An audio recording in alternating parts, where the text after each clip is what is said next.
তো অনেকগুলো দেখছি যে ফল নিয়ে এসেছে আর মিষ্টিও নিয়ে এসেছে আর নিয়ে এলো দেখছি ফুল নিয়ে এসেছে। তো এইগুলো এখন ব্যাগটা খালি করে নিচ্ছি। দেখলাম আঙুর নিয়ে এসেছে আর এখন আঙুর তো মানে উঠেছে আর আঙুরগুলো এখন বেশ খেতেও ভালো। তো আমার ফেভারিট আঙুর হচ্ছে, তো আমার জন্য আঙুর এনে দিয়েছে আর কলা ডাব এনে দিয়েছে।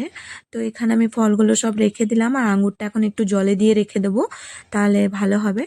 তো এখানে আমার সব হয়ে গেল, এখন আমি রান্নাঘরটা পরিষ্কার করে নিচ্ছি, কেন কি তারপরে আবার রান্না আছে, এখন পুজো আছে। তো ঝটপট করে কাজগুলো করে নিচ্ছি। তো হ্যালো এভরিওয়ান, আমার ভিডিও আপনাদের কেমন লাগে? ভালো লাগলে অবশ্যই একটা লাইক কমেন্ট করবেন আর পুরো ভিডিওটা দেখবেন, আশা করি ভালো লাগবে। তো এদিকে আমার রান্নাঘর পরিষ্কার হয়ে গেছে আর আমি এখন চলে এলাম উপরের রুমে। তো এখানে আমার সকালে ঘর দুয়ারগুলো মোছা হয়ে গেছিলো, খালি আমার বাকি ছিল যে ও ঘুমোচ্ছিল বলে আমি উপরের ঘরটা ঝাড়িয়ে করতে বিছানাটা গুটাতে পারিনি। তো এখনও চলে গেছে খেয়ে দেয়ে নিয়ে, এখন আমি বিছানাটা শুধু গুটিয়ে নেব। আর আমার এখন নিচে আছে বাসনটা আমার মাজা হয়েছিল না। আমি ঘুম থেকে উঠে প্রথমেই ঘর দুয়ার মুছে রান্নাঘর পরিষ্কার করে বাথরুমে গিয়ে গায়ে জল ঢেলে কাপড় ছেড়ে নিয়েছিলাম, তারপরে জলখাবারটা করেছিলাম।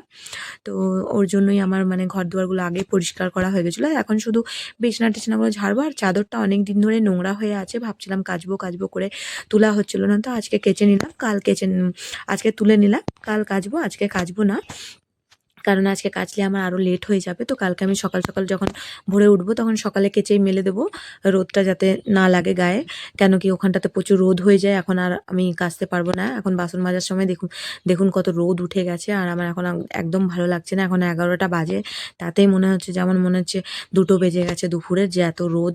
আর আমি এখানে ঝটপট করে বাসনগুলো ধুয়ে নিচ্ছি, কারণ এখানে একদম বসা যায় না। তো ওই জন্য কাপড়গুলো আমি কালকে কেচে নেবো, এখন রেখে দিয়েছি তুলে। তো এইদিকে আমার বাসন মাজা হয়ে গেছে আর এদিকে আমি এখন চান টান করে পুজো করে নেব। তো এদিকে আমি চলে এলাম চান টান করে, একটুখানি চুল টুল আছড়ে নিলাম, নিয়ে পরে এখন আমি পুজো করে নিচ্ছি। আর ও কাজে গেছিলো, তো ওর ছোটো মতনই কাজ ছিল, বেশিক্ষণ লাগেনি। তো ও চলে এসেছে, ও রান্নাঘরে আছে আর আমার এদিকে পুজো কমপ্লিট হয়ে গেছে। আর আমি রান্নাঘরে এসে দেখছি ও মাটিতেই শুয়ে রয়েছে এইভাবেই। আমি বললাম কিছু পেতে নিতে পারতে, বলছে যে দূর এমনি শুলাম, ভালো লাগছে না, অনেক গরম বাইরে। তো ওকেও একটু প্রসাদ দিয়ে নিলাম, আমিও এখন প্রসাদ খেয়ে নিচ্ছি। আর এখন আমি একটু জল খেয়ে নেব, প্রসাদ জল খেয়ে নেব, তারপরে নিজের জন্য একটু চা করে নেব। আমি সকালে একটুখানি চা খেয়েছিলাম, তারপরে আমি ঘরের কাজগুলো করছিলাম বলে আর আমি চায়ের সঙ্গে কিছু খাওয়া হয়নি। তো এইদিকে আমি আর ও দুজনে মিলে জল খেয়ে নিলাম।